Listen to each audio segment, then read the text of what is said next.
Hi you guys, finally got my hands on Samsung Galaxy S3 to go along with the HTC One X.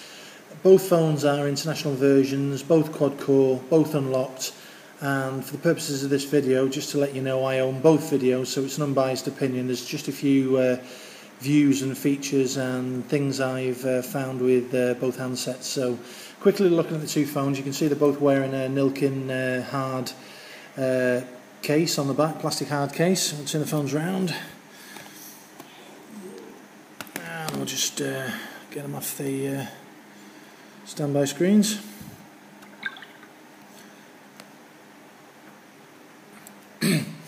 Now, what I found with the two devices, looking at them quickly and going through them, I've been using the Samsung Galaxy S3 for about a week or so now, just playing around with it. First thing I've noticed, maybe because mine's not a bad handset and the screen's pretty good, is that I have no issues with whites on the screen. There's no pinkish hue on the screen, no bluing of the screen on the white colours. The actual resolution on both screens is very, very similar. There's not much in it, to be honest. They're pretty damn close to each other. The only thing I've found in direct sunlight outside, the HTC One X far exceeds the pen tile display on the Samsung Galaxy S3. Pen tile display on the Samsung Galaxy S3 in bright sunlight tends to be like a traditional phone where the screen dims right down and it's quite painful to actually use and go through the screen, whereas HTC One X, when you're using outside, it's quite a pleasure and it's quite readable and it's quite bright. A few quick things I've noticed on both handsets. On the Samsung Galaxy S3, first of all, I'm not overly keen on the very cartoonish UI. I tend to use Apex on both phones, as you've seen in previous videos.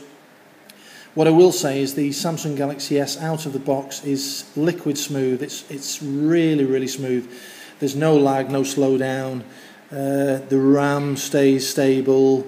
The multitasking is pretty good straight out of the box. With Apex, there's no increase in speed or fluidity of the handset. It's pretty much as it is with TouchWiz. It's just, for me, a nice customizable interface. Having said that, on the HTC One X, as I've said in previous videos, with Apex Launcher, it's far more fluid, much nicer experience all round as opposed to Sense. Although we're still waiting for updates on the HTC One X, i.e. 4.04 or maybe Jelly Bean. Big issue with people talking about Jelly Bean that I've been receiving comments about and people wanting advice is, when we receive Jelly Bean on both of these devices, will we still get Flash Player? Now, Flash Player won't be supported on Jelly Bean as such, but it will be freely available from XDA developers as an APK that you can sideload onto the phone. Providing you've got all sources ticked in the menu settings, you won't have any problem installing it and loading it, and it'll just work as it does on previous generations on Honeycomb, Gingerbread, etc, etc. Quick few things that are slightly different. GPS on the Samsung Galaxy S3, far quicker getting a lock, far stronger than the HTC One X. Mind you, the HTC One X isn't bad, it's pretty good, much better than previous versions. Battery issues on both handsets as reported throughout different forums. To be honest, now that the battery on the HTC One X is sort of been on here for a while, been used for a while I should say, and it's sort of bedded in, it's not a problem any longer on the HTC One X. With limited use, if you were just going to use it as a phone and just do a bit of Facebook, Twitter, not go mad on YouTube, and if you had a busy day and you weren't hammering it so much on the HTC One X, maybe say, I don't know, an hour's use on the screen, it's quite possible on the HTC One X to run it around maybe 20 hours, no problem. That's with the animated screen that's on there at the moment. Both sets, providing you're using about an hour's use, you can easily get 20 hours or more out of the handsets, no problem. What else can I say? The physical design on the Samsung Galaxy S3, bit old school, but to be honest, in my opinion, I've had no problems with the build quality. They're both in cases, as I said previously, at the moment. Won't take the Samsung Galaxy S out of the case. Build quality is really, really nice. All the seams don't creak. Feels nice in the hand. It's quite nice to hold. So for me, there's not an issue with quality. Actual looking at the aesthetics of the phone, it's a bit old school. The physical button on the bottom I'm not too keen on.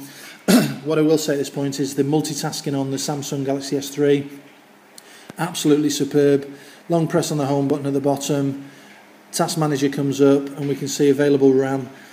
It's slightly different in the way it's presented on the HTC One X, in as much as it actually gives you the RAM that's available to use to you. On the HTC One X it shows you the full gig of RAM, and it just shows the used amount of RAM, and that includes actually the system that's running in the background. So what you tend to get on the Samsung Galaxy S3 is 779 megabytes of free RAM, that's for you to use, and the system RAM is using the other part of the 1 gig.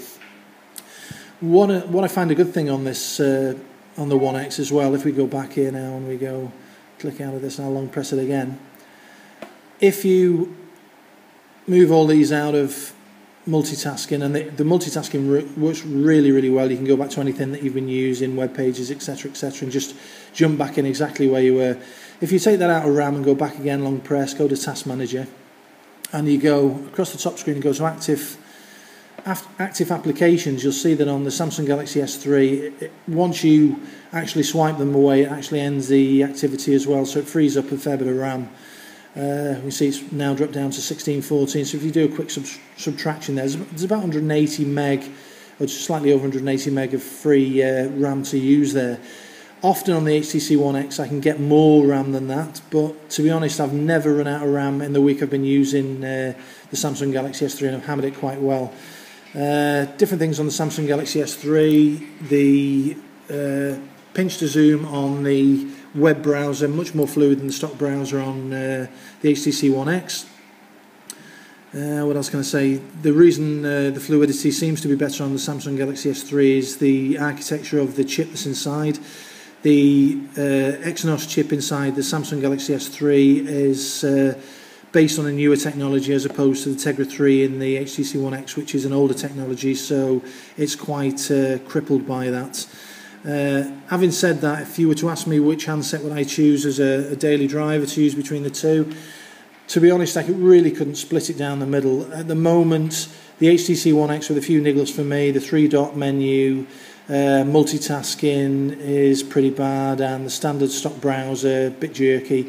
But apart from that, both these handsets run neck and neck. There's not hardly anything in it, to be honest. Screen-wise, a lot of people are moaning about the pentile display compared to the IPS panel on the HTC One X.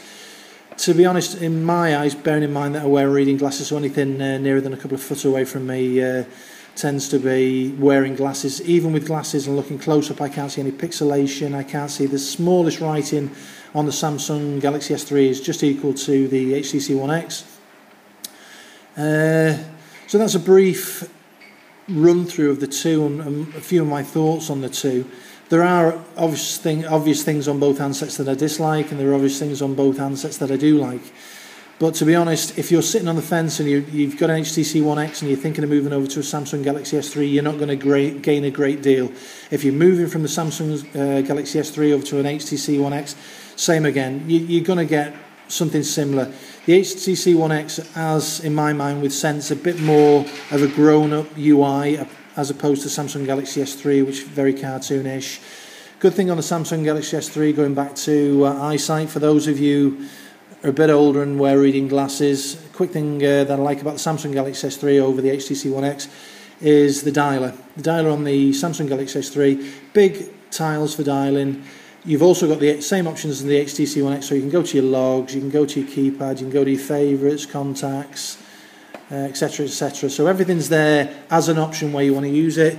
The HTC One X, you click on the dialer and you've got this little tiny dial pad at the bottom, quite cluttered. You've got some recent calls that have been there, but you've also got the options, call history, etc, etc at the bottom. But there's no way of making that tiny keypad into bigger tiles, similar to ice cream sandwich on the Nexus, etc, etc. So for me, to pull out of my pocket if I'm not wearing a pair of reading glasses, this is more preferable. Although both have the good points, and it'll be a personal preference between how you use the particular device. Another thing for me that's better, what I find in the settings menus, if I can quickly get over to there, the black and white on that one is okay, it's quite visible, but what I find on the settings menu on the Samsung is the white writing on the black background and the slightly bigger font that stands out quite well. Okay, it is a bit cartoonish, a bit childish if you like, but for me it works quite well. A lot of the features on the Samsung work quite well. Bearing in mind this is the first Samsung I've had, and all my phones for the last 10 years have been HTC. My previous reason for sticking with HTC is build quality, etc, etc. My reason for never going over to Samsung previously was the Apple-esque design of the UI, which is still noticeable. I mean, once these capacitive buttons go out, you've just got the one button at the bottom, which is still a hard button that you actually press as opposed to a capacitive, a physical button, which I'm not greatly enamoured with and I don't really like, but obviously it's grown on me slightly. Another thing I don't like about the Samsung Galaxy S3 is the interface for getting updates, i.e. keys.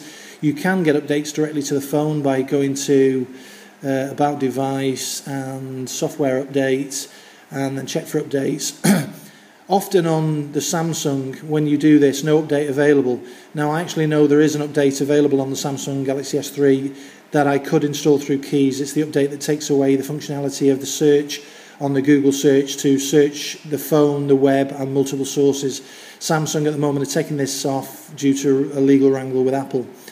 So a few things on the Samsung that I'm not keen on. Basically, the bits and bobs they've copied off Apple have put me off in the past. But one thing I will say at the moment, although it is quite Apple-esque and keys is very similar to iTunes, in many ways the Samsung Galaxy S3 with their version of Android has surpassed iOS 5.1 or 5.2 and maybe certainly surpassed iOS 6 when it comes out in features. So in my mind at the moment these two phones are the best two phones you can spend your money on and go out and get. As to which you actually have as your daily driver has got to be down to a personal preference of the two. What I will say, unless you actually have the two devices and use them on a daily basis for a week or so, you're not really in a position to make... I know there's a lot of flaming, a lot of fanboyism about the two phones, and really this is pretty stupid because at the end of the day we're all using Android and there should be no fanboyism. Having said that, to be honest, I use all devices. I have iOS devices, not phones, but obviously the iPad, etc. And I use Apple products for computing. But my daily preference for handset would be Android over iOS. So that's a quick few comments and a quick few views. I'll try and get some more videos out. If you want to ask me any questions about the two devices side by side, which you think is better at doing either thing or which application works better on either, drop me a comment in the comment box below, subscribe and give me a like, and I'll answer your comments as soon as I can, work permitting. Anyway, I'll leave it with you and get some more videos out to you soon. Bye.